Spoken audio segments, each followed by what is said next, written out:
통독한 말씀 통해서 엎드림에 대해서 함께 살펴보려고 합니다. 오늘 본문에 나와 있는 우리가 눈여겨볼 신앙의 모델은 바로 모세이죠.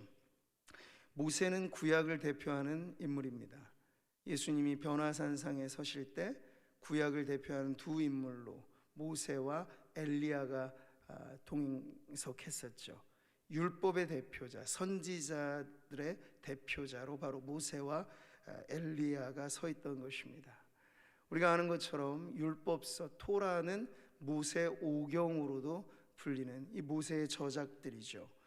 자, 이 모세가 시편 90편에서 시를 남길 때 그 시에는 하나의 표제가 붙어 있는데 모세가 어떤 사람인가를 아주 분명하게, 짧고 분명하게 기록해 놓았어요. 그건 무엇입니까? 하나님의 사람 모세. 우리의 이름 앞에 여러분 이러한 호칭이 붙여질 수만 있다면 이것이 얼마나 영예로운 삶이 되겠습니까? 따라해 보시죠. 하나님의 사람. 그리고 여러분의 이름을 넣어보시는 거예요. 다시 한번 시작해 봅니다. 하나님의 사람 조준환. 네. 여러분의 이름 석자를 넣어보셨습니까? 그러면 이 와닿는 느낌이 있죠. 야, 내가 하나님의 사람이라면 나의 삶이 과연 어떠해야 할 것인가? 분명한 사실은 답이 나오는 거죠. 하나님이 부르신 사람, 그 하나님이 보내신 사람, 하나님이 사용하신 사람, 그게 바로 사실 모세의 평생의 이야기였습니다. 민수기 12장에 보니까요, 모세가 사실은 이 광야라고 하는 매우 힘든 목회 현장이죠. 말하자면 뭐 풀 한 포기가 제대로 납니까? 아침 저녁이 일교차가 다르고, 그리고 먹고 살 길이 너무나 농작을 해서 키워가는 미래 예측이라는 게 사실은 없잖아요. 광야라는 곳은.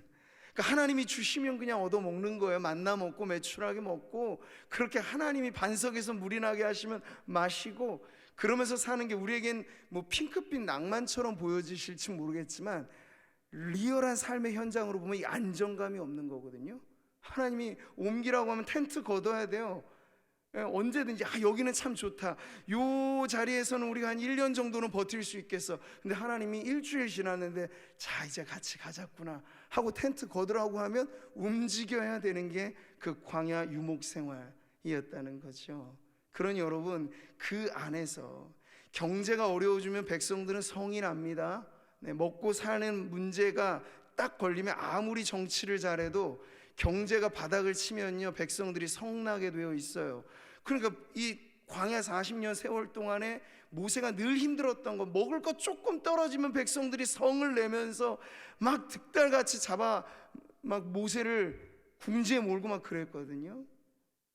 근데 일반 백성들만이 아니고 모세에 피부치면서 이 공동회를 리더십으로 모세의 조력자였던 미리암이라고 하는 누나, 그리고 아론이라고 하는 형, 이 피부치들조차도 모세를 막 모함하고 하는 그런 어려운 일들이 부지기수였어요. 부지기수였어요. 광야 40년이란 세월은. 그때 어떤 날인가는 하나님께서 억울함을 당한 이 모세를 하나님이 이렇게 변호를 하시면서 하시는 말씀이에요. 같이 한번 읽어보죠. 시작.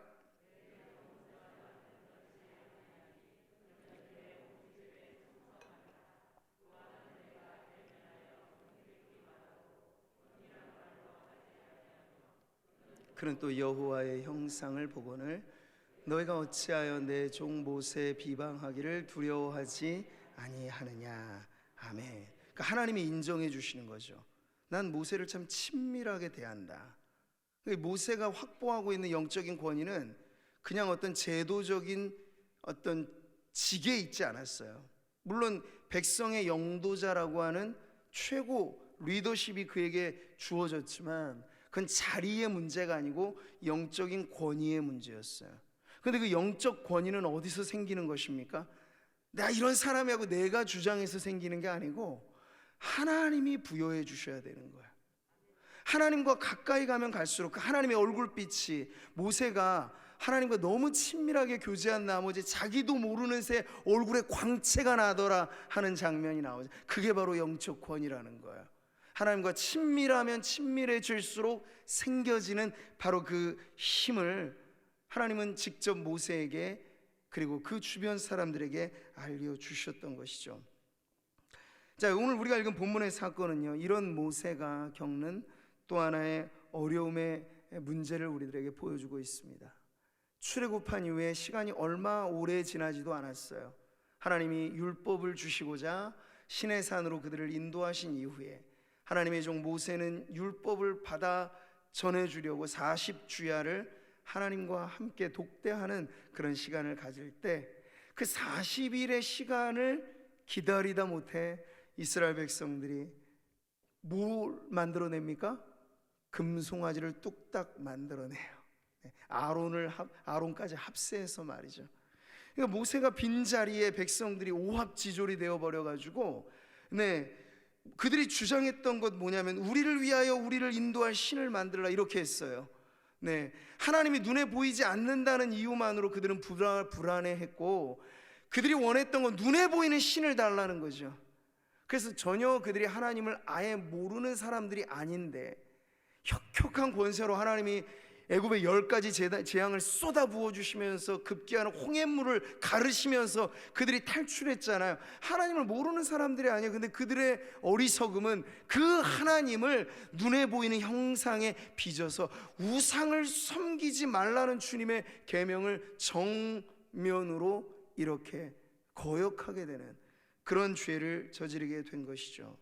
자, 이런 범죄가 있은 후에 모세는 하나님께서 직접 친히 써주신 두 돌판을 깨뜨려 버립니다.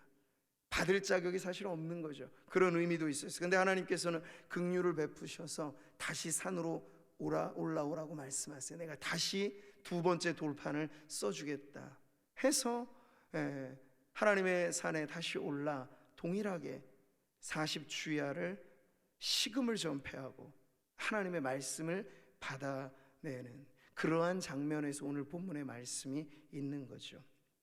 자, 그럴 때 하나님 앞에 나온 모세에게 하나님은 자신이 어떠한 분이신가를 드러내 주십니다. 6절의 말씀이죠. 같이 읽겠습니다. 여호와라 여호와라, 자비롭고 은혜롭고 노하기를 더디하고 인자와 진실이 많은 하나님이라. 아멘. 여러분, 이 짧은 한 구절 안에 하나님의 성품이 얼마나 많이 담겨져 있는지 몰라요. 하나님 자비로운 분이시라죠. 은혜로운 분이세요. 온유한 분이세요. 인자한 분이세요. 진실이 많으신 분이세요. 그런데 이런 하나님의 자기의 계시는 이것으로 끝나지 않고 하나가 더 덧붙여집니다.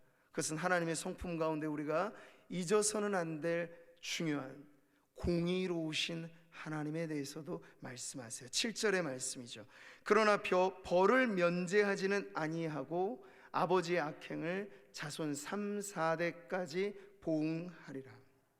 자, 모세가 지금 하나님을 만나고 하나님이 어떠한 분인지를 경험적으로 체험적으로 알게 되면서 하나님은 어떠한 분으로 인식이 됐습니까? 그분은 사랑의 하나님, 동시에 하나님은 공의의 하나님이시라는 거예요. 자, 오늘 이 장면에서 하나님의 자기 계시가 환히 밝혀지니까, 하나님의 말씀이 모세에게 영광스럽게 들려졌던 그 현장에 이제 모세의 반응이 나오는 대목이 오늘 제가 이 설교에서 주로 다루는 내용이에요. 보세요. 8절의 말씀이죠. 모세가 급히 땅에 엎드려 경배하며. 아멘. 그러니까 하나님에 대한 찬란한 계시가, 하나님의 말씀이 들려지는 그 자리에서 모세는 즉각적으로 반응하되 엎드려 경배하는 사람으로 하나님 앞에 서게 되는 것이죠.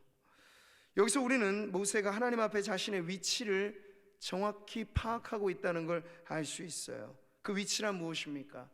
나는 이 백성의 지도자이기 이전에 하나님의 지음받은 피조물이요, 나는 이 백성을 지도하는 리더이기 이전에 하나님의 은혜 없이는 살아갈 수가 없는 죄인 중에 한 사람이다 라고 하는 그런 겸허한 자기 인식이 하나님의 계시의 빛 앞에서 깨닫게 되는 거예요. 그러니 거의 자동 반사적으로 그 앞에 엎드리게 되는 이런 모습을 보이고 있는 것이죠. 요즘 말로 하면 우리 모세 국어를 아주 잘하신 거예요. 주제 파악을 아주 잘하신 거예요. 우리가 많은 것들에 대해서 경험치가 늘어가고 지식이 쌓아지고 그러면요, 생각보다 이러기가 쉽지 않거든요. 많이 아는데 단순해지는 건 어려워요. 그러니까 단순함이란 가장 고급한 디자인이에요.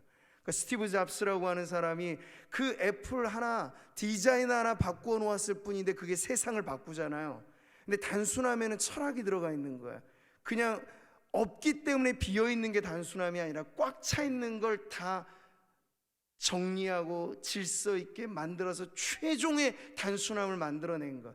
근데 지금 모세의 모습을 통해서 우리는 그것을 지금 보는 것입니다. 신앙의 가장 단순한 위치, 그것은 바로 엎드림에 있다라는 걸 모세는 보여주고 있어요. 그는 하나님을 남들보다 많이 안다고 해 거만 떨지를 않았습니다.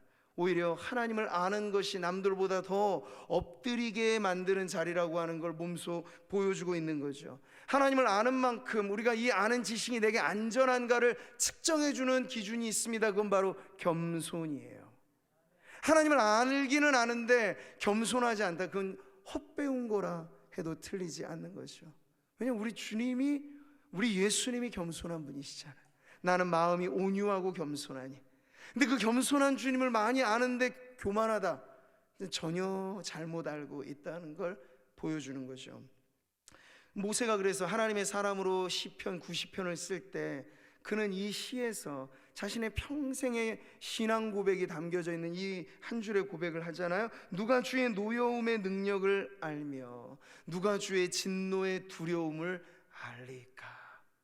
사랑하는 성도 여러분, 오늘날에 우리의 겉도는 신앙에는요, 경외심이라고 하는 요소가 많이 비어져 있습니다. 경외라고 하는 건 사랑만이 아니에요. 경외 안에는 경건한 두려움이 있습니다.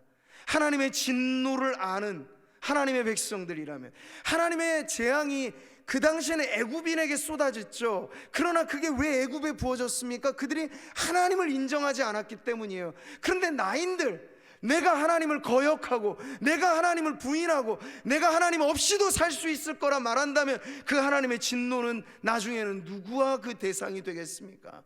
나 역시도 피할 수 없는 하나님의 진노를 우리가 알게 될 때 하나님을 두렵고 떠는 마음으로 사랑하며 섬기는 그 믿음을 우리는 경외라고 하는 한 단어에 심어놓는 것입니다.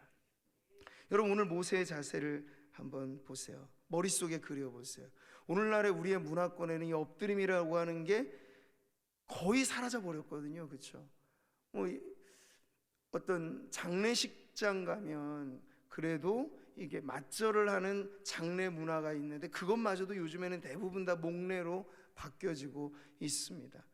명절 때 어른들한테 세배하는 풍습이 남아있는 집안도 있지만 세배의 절차는 좀 생략하고 용돈의 절차로 바로 가는 집안들이 더 많아져요. 이것도 모이기 힘들면 계좌 이체 시켜달라고, 카카오페이로 보내달라고, 이런 이제 풍습들이 많아지니까 엎드릴 이유가 없는 거예요. 우리의 삶에 누구 앞에서도. 요즘에 희화화된 MZ세대 이야기들 보면요, 직장에 상하 관계가 없잖아요. 네. 되게 군대도 마찬가지예요. 이등병의 천국이라고 말하는 요즘 군대에는 상명하복이라고 하는 게 없어요. 그러니까 엎드림을 배울 수 있는 곳이 사회에도 없고 세상에도 없고, 어디 학교 교육의 교권이라는 게 지금 있습니까? 선생님 알기를 아주 우습게 알잖아요. 학원 쪽집게 과외 선생님한테는 엄청나게 부모들이 굽신거리는데 학교 선생님들한테는 그러지가 않는 이 참담한 교육의 현실에서 공경하고 엎드리고 할 만한 데가 찾아보기 어려워요. 근데 교회 안에서는 좀 이런 게 남아있으면 좋겠는데, 교회도 사실 지금 사실상은 우리의 기도의 모든 자리, 옛날에는 이런 장의자나 의자 문화가 아니었을 때는 기도할 때, 금요 철할 때는 다 무릎 꿇어 기도하는 법이 상례였고, 지금도 가끔씩 기도원에 가면 또 그런 모습들을 보게는 되는데, 이제는 우리의 영적인 생활에서도 그냥 책상다리 하고, 어찌 보면 이제 조금 더 서구화되는 분들은 다리 꼬고 기도도 하면서 편안하게 땡큐 갓 하면서 이렇게 아주 있어 보이게 멋스럽게 표현을 합니다만, 그런 모든 모습 속에 엎드림의 요소는 찾아보기가 참 어렵다라는 거죠. 모세는 그야말로 납작하게 엎드립니다. 목이 뻣뻣하였던 옛날 이집트 왕자 시절의 모세하고는 180도가 바뀌어져 있는 거야. 거의 아나무인이었겠죠. 사람들을 쫙 내려다보고 다 내 발 아래 있는 사람들이야 하면서 그렇게 목이 뻣뻣했던 시절과 이제 하나님의 연단의 광야를 경험하고 하나님께서 그를 지도자로 세워 놓으셨을 때 어디 그 지도자의 자리가 쉬운 자리입니까? 모든 백성들의 입이 한마디씩만 모세를 향해 말해도 그는 60만 장정 200만 정도가 호가하는 사람들의 이야기를 듣는 대상이 되는 거예요. 그러니까 지도자의 자리는 쉽지 않은 자리라는 걸 모세가 누구보다 실제로 경험하고 있는 거죠. 그런 상황에서 지금 하나님 앞에 모세는 납작 엎드리고 있습니다. 이 모세의 엎드림이 언제부터 시작되었는가는 우리가 잘 알죠. 하나님의 임재를 체험하는 타는 떨기나무 불 가운데서 하나님이 모세를 이제 40년 미디아 광야에서 푹 담궈 놓으신 다음에 때가 되어 부르셨을 때 바로 그 앞에서 주님이 모세를 만나 주시죠. 그 만남의 자리에서 모세가 변하기 시작한 거예요. 주님 뭐라고 말씀하셨습니까? 내가 선 곳은 거룩한 땅이니 내 발에서 신을 벗으라. 아멘. 지금도 그렇잖아요. 우리가 어디 중요한 자리에 들어가면 깨끗한 공간, 뭔가 좀 성스러운 공간에 들어간다고 하면 신을 벗는 것이 예의입니다. 지금 유대의 풍습에도 바로 그러한 것이 있어서 지극히 거룩한 장소임을 나타낼 때는 그 앞에 신을 벗는 거예요. 그리고 하나님이 주인 되시고 나는 당신의 종이라고 하는 당시 노예들은 신을 신지 않고 다녔거든요. 그러한 표현을 함으로써 하나님은 모세와의 이제 진짜 그 만남의 새로운 시작을 하심으로써 그 이후에 계속해서 산전수전 신앙의 풍파를 겪어가면서 모세를 엎드림의 사람으로 만들어 가셨다는 거죠. 사랑하는 성도 여러분, 오늘 우리가 새해 첫 금요철야에서 이 엎드림이라고 하는 것을 눈여겨보고 이것을 우리의 기도에 적용하고 그리고 예배하는 생활에 적용해야 될 이유는 너무나 분명합니다. 왜냐하면 참된 신앙의 요소에는 반드시 하나님에 대한 공경심이 있기 때문에 그래요. 외경심이 있어야 되기 때문에 그래요. 경외함이라는, 그래서 우리가 자녀들부터 사실은 하나님을 경외하기를 가르쳐야 돼요. 그러니까 기독교는 문화화되면서부터 그 본질이 약화되기 시작했어요. 모든 서구화된 기독교의 문화들은 대개가 이런 요소들이 점점 더 빠져가거든요. 그러니까 편안하게 있어 보이게 세련되게 크리스마스를 즐기고 부활절을 즐기고 하는 그런 문화화된 향유들은 많아지는데 정말 하나님 앞에 엎드려 공경하며 하나님의 말씀이라면 두려워 떨며 받들 수 있는 그런 마음이 일찍부터 자녀들의 교육에 심어져야 그 아이들이 자라서도 주님을 떠나지 않는 믿음의 다음 세대가 될 것입니다. 욥기를 여러분 읽어보시면 욥이 그의 신앙이 그래도 틀리지 않았다. 물론 우리가 욥이 고난의 한 복판에 들어가게 되면 이리 깨지고 저리 깨지는 모습을 보죠. 그러나 욥기를 시작하면서 그가 사방에서 불어오는 고난의 찬바람, 매서운 바람을 맞는 그 현장에서도 욥은 어떤 사람이었냐면 엎드림의 사람이었어요. 욥이 일어나 겉옷을 찢고 머리털을 밀고 땅에 엎드려 예배하며, 이게 바로 성경이 그는 의인이요 하나님이 인정해 주시는 의로운 사람 욥의 모습이었던 것입니다.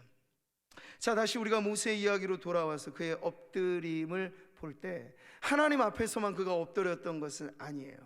그는 백성들을 지도해 가면서 수시로 문제들이 많이 생겨날 때 역시 엎드릴 줄 아는 사람이었습니다. 단적인 예를 들자면 이제 사실은 그들이 40년 광야길을 걸어갈 필요가 없었거든요. 직행하자면 약속의 땅 가나안까지는 그리 멀 기간이 아니었어요. 근데 이제 입성을 앞두고 정탐꾼들을 보내서 40일 동안 이 가나안을 정탐해 오게 했잖아요. 그런데 그 정탐에 온 사람들 12명 중에 10명이 그만 악평을 쏟아놓는 거예요. 그 땅은 거민을 삼키는 땅이니 뭐니 하면서 거기에 내가 안악조성 거인족들을 봤는데 그들이 보기에 우리는 메뚜기 같은 그러한 존재들밖에 안 비칠 것이다 하면서 백성들의 사기를 완전히 저하시키는 악평을 늘어놓으니까 어때요?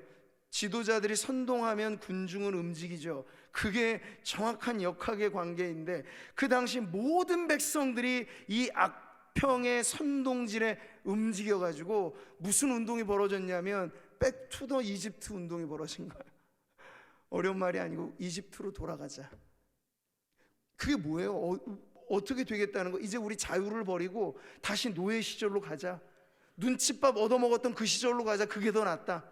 하나님은 우리를 부르셔서 자유를 주시고 신앙의 자유를 주시며 고품격 천국 백성으로 살아가도록 그에게 언약의 말씀도 주셨건만 이제 그들이 코앞에 두고 있는 약속의 땅을 두고 그 점령해 가는 그들의 약간의 수고로움을 감당하지 못한 채 사람들의 보도에 휘말려 가지고 우리 다시 이집트로 돌아가자, 새로운 지도자를 선출해서 이집트로 가자, 그 운동이 벌어지는 거예요.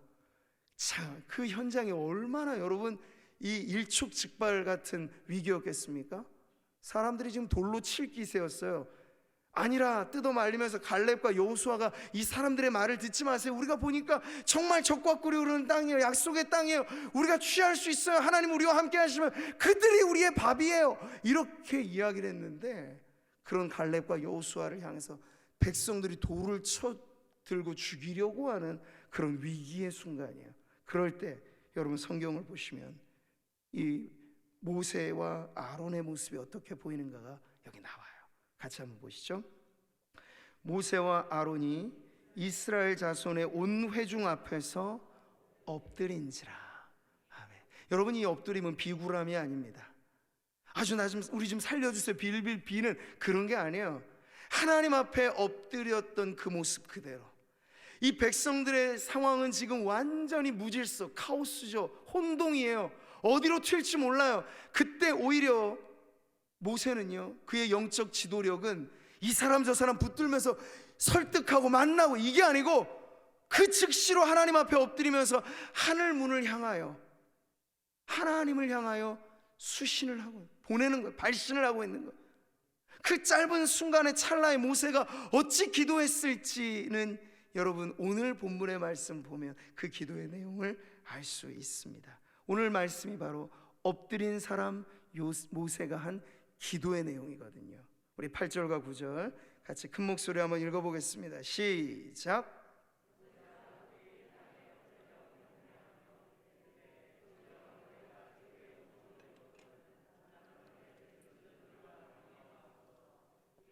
목이 뻣뻣한 백성이니이다. 우리의 악과 죄를 사하시고 우리를 주의 기업으로 삼으소서. 아멘. 지금 위기의 순간에 엎드려 기도하는 여러분, 이 기도의 모습이 누구와 또 비슷하죠? 엘리야의 기도도 이와 같습니다. 근데 이러한 기도로 하나님 앞에 간절하게 아뢰는 모세의 기도에는 원함이 있고 사함에 대한 기도의 내용이 있어요. 원함이란 소원이고 사함이란 죄 용서, 회개의 기도, 소원의 기도, 회개의 기도가 이 짧은 모세의 기도 안에 담겨져 있다는 거죠. 자, 그런데 여러분 여기서 모세의 첫 번째 소원이 나옵니다. 그게 뭐죠? 주는 우리와 동행하옵소서. 다른 게 아니에요. 가나안의 족속들을 멸해 주십시오. 뭐 전쟁에서의 승리를 주십시오. 우리에게 가나안 복지에 들어가게 되면 잘 먹고 잘 살 수 있는 모든 것을 주십시오. 이것저것 다 아니에요. 그의 첫 번째 소원은 무엇이냐면 하나님 우리와 동행해 주십시오. 여러분 여기에 담겨져 있는 소원의 배경이 있습니다. 그건 뭐냐면요, 하나님께서 이 목이 뻣뻣한 백성, 이 목이 고든 백성이라는 표현이 성경에 잘 나오잖아요. 그건 고집 세다는 얘기예요. 이렇게나 내 말에 순종하지 않고 자기 고집대로 이 목이 고든 백성이라고 하는 하나님의 표현이 범죄한 이스라엘 백성들에게 자주 표현되는 말인데, 그때 당시에 이스라엘 백성들은 뭔가요? 하나님을 인정하지 않고 우리끼리 애굽으로 돌아가자, 우리끼리 금송아지 만들어서 한번 해보자, 이런 주의였거든요. 그런 백성들을 보면서 모세에게 하나님이 마음을 털어놓으실 때, 그래, 너희들 올라가고 싶으면 올라가라, 내가 약속했으니까 가나안 땅은 너희한테 줄 거야, 이 말씀을 하셨거든요. 그럼 문제 없잖아요. 약속의 땅에 들어가면 와, 다 된 거라고 우리가 생각하면 소원의 성취인데, 근데 그 다음에 주님이 뭐라고 말씀하시냐면, 가기는 가되 내가 약속의 땅은 너에게 열어주긴 열어줄 텐데 너희들끼리 가, 이거예요. 나는 너희와 가지 못하겠다. 왠지 아니? 너희는 목이 곧은 백성이라 거룩한 나 여호와 하나님이 너희와 동행하면 너희의 그 떨쳐버리지 못한 죄악이 너희에게 멸망이 될 것이기 때문에 나는 너희와 가지 않겠다. 그러니 너희끼리 가라, 너희끼리 가라. 이게 주님의 말씀이었어요. 그러니까 모세가 지금 약속의 땅 가나안이 그의 소원의 제1번지가 아니었고, 모세는 그도 경험했잖아요. 자기 힘 가지고 한번 해보려고 했을 때 이집트 왕자 시절에 처참하게 패배만 경험했고, 광야 40년을 살아보니까 알잖아요. 머리 똑똑하다고, 경험 많다고 이 많은 백성들을 지도해 갈 지도력이 생기는 게 아니라는 걸 그는 알았던 거예요. 이 모든 것에 하나님이 함께 하셔야만, 하나님이 동행하셔야만 우리가 산다라고 하는 걸 너무나 잘 알았던 거죠. 그래서 가나안 땅, 아니 그 이상의 복지가 허락되더라도 하나님이 만약 거기에 안 계신다면 그게 우리에게 과연 어떠한 축복의 땅이 될 것인가, 모세는 그것을 알았던 거예요. 제가 이 말씀을 묵상하면서 우리 성도들이 꿈꾸는, 우리 모두가 꿈꾸는 천국이라고 하는 것이 과연 어떤 것일까 생각해 봐요. 금으로 도배가 돼 있고 황금 문이 다 저마다 12보석 덩어리로 문이 있고, 이건 천국의 영화로움을 보여주는 하나의 상징적인 언어들이죠. 근데 우리는 이 지상에서의 가치 그대로를 천국에 이입시켜서 천국이 정말 이 세상에서 우리가 누릴 것 못 누리고 가질 것 못 가지고 했던 거, 그거 다 이제 만족하는 물질 충만의 세계로 우리가 천국을 그려가기 쉬워요. 근데 여러분, 천국의 천국다움은 거기에 있지 않아요. 그건 부수적인 장치에 지나지 않아요. 천국이 가장 우리가 사모하게 되는 대목은 천국에는 해가 필요 없다잖아요. 왜? 우리 하나님의 빛난 영광이 모든 일을 비추고 있기 때문에. 우리가 지상에서는 얼굴과 얼굴을 맞대듯 하나님을 못 배워요. 죄라고 하는, 인간성이라고, 우리의 육체라고 하는 한계 때문에 하나님을 우리가 믿음으로만 볼 수 있어요. 그러나 천국에서는 달라요. 얼굴과 얼굴을 맞대어 보듯 우리 주님을 가까이서 배울 수 있어요. 더 이상 죄가 문제되지 않아 거룩하신 하나님의 존전에 우리가 언제든 나아갈 수 있어요. 영원 무궁히. 이게 천국의 천국다움이죠. 과연 우리에게 만약 선택하라면, 여러분, 갈보리 십자가 언덕, 그건 고난이잖아요. 근데 거기에도 예수님이 계시기 때문에 고난의 언덕을 택할 것이냐, 아니면 그 당시 헤롯 궁전은 호화로운, 금으로 도배되고 모든 산의 진미가 가득한 곳이었죠. 근데 거긴 주님의 임재가 없어요. 근데 만약 우리가 선택하라면 호화로운 왕궁을 택할 것인가, 아니면 갈보리산 언덕을 택할 것인가, 기준이 무엇이냐에 따라 달라지겠죠. 내 주님 계신 자리가 갈보리 언덕이라면 나는 그 언덕에도 기꺼이 주님과 함께 가겠습니다. 이게 성도들이 바람하지 않는 소원이 되어야 하지 않겠습니까?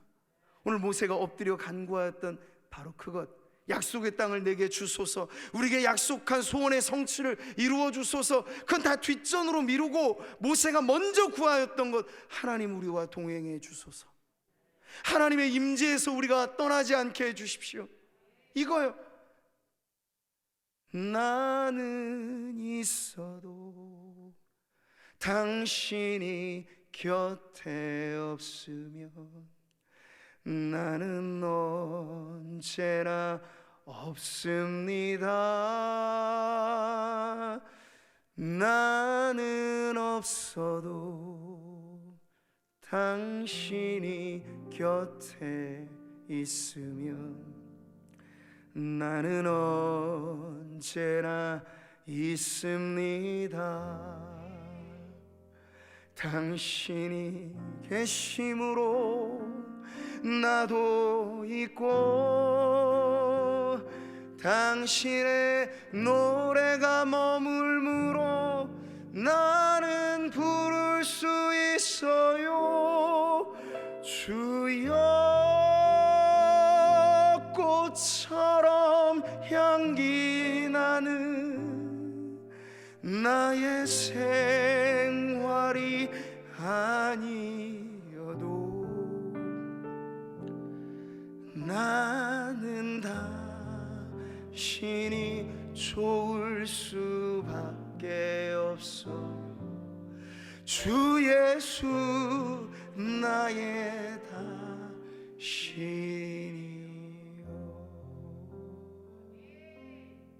아멘. 제가 중등부 때 가장 사랑했던 찬송이에요. 그 어린 시절에도 이 찬송이 마음에 딱 박혀들었어요. 뭐가 소중한 게, 정말 내 인생에 중요한 게 무엇인가 하는 그런 질문이 여러분 우리에게도 있어야 되죠. 새해를 시작하시면서 정신없이 돌아가잖아. 이제 한 주 지나고 두 주 지나 보세요. 새해 신선함은 다 떨어지고 이제 각박하고 치열한 경쟁 속에 정신없이 우리가 살아가게 될 텐데, 그때 잊기 쉽거든요. 내게 정말 중요한 게 무엇인가. 나에게는 오직 주님 당신밖에는 없습니다.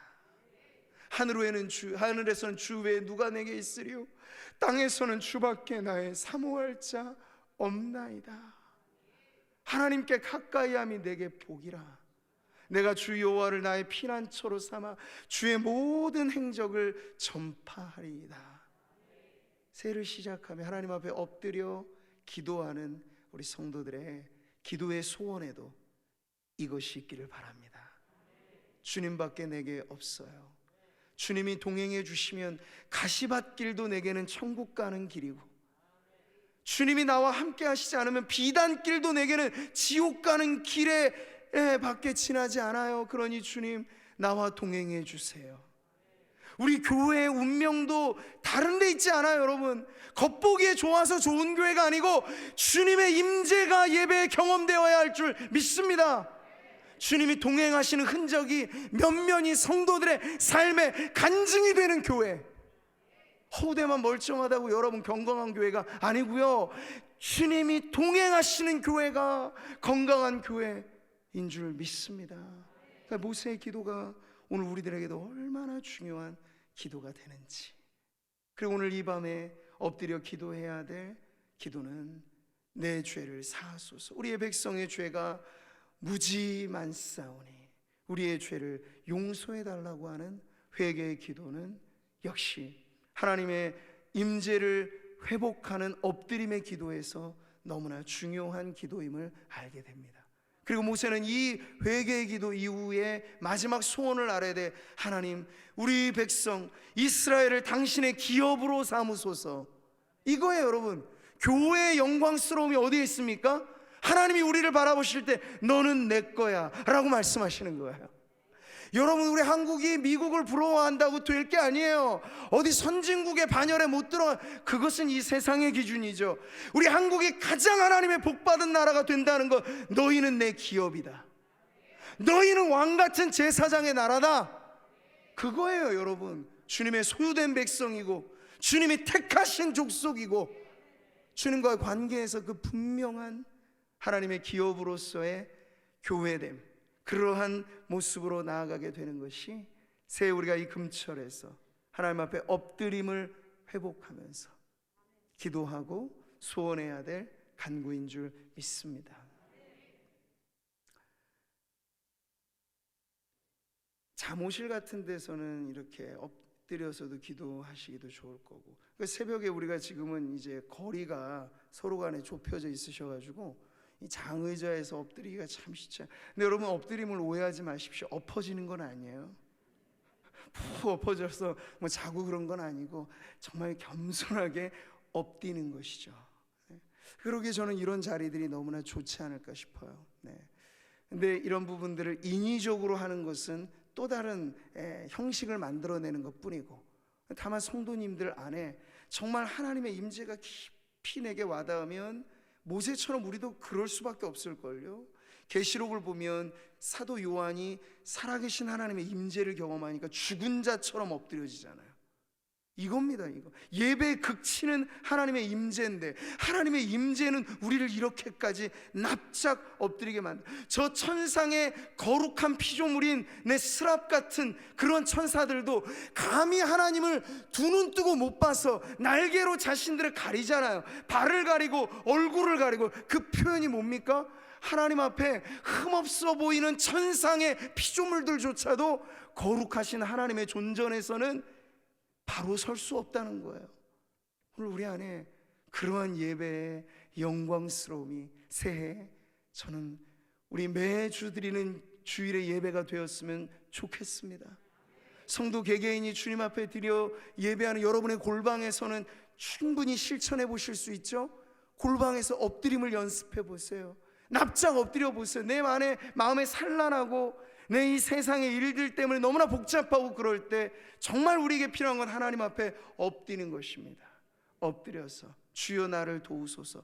거기선 짧은 기도가 강력할 수 있어요. 주여 나를 불쌍히 여기소서. 제가 예수 기도라고 알려드렸죠. 하나님의 아들이여 나를 불쌍히 여기소서. 주 예수 그리스도시여 나를 불쌍히 여기소서. 1000번이고 10,000번이고 그 기도 외에 다른 게 필요 없을 정도로 하나님 나를 불쌍히 여겨주시기만 하면 나는 살 것 같습니다. 네, 이런 절실함을 하나님 앞에 고백하면서 나아가는 우리 성도님들 되었으면 좋겠습니다. 엎드림입니다. 새해 제가 금철에 내놓는 첫 키워드, 엎드림. 이것이 우리의 예배에서 나타나고 우리의 기도의 자리에서 나타나서 그 엎드림의 기도로 하나님 앞에 주님의 뜻을 이루어드리는 우리 상모교회, 우리 사랑하는 성도들 되시기를 주님의 이름으로 축복합니다.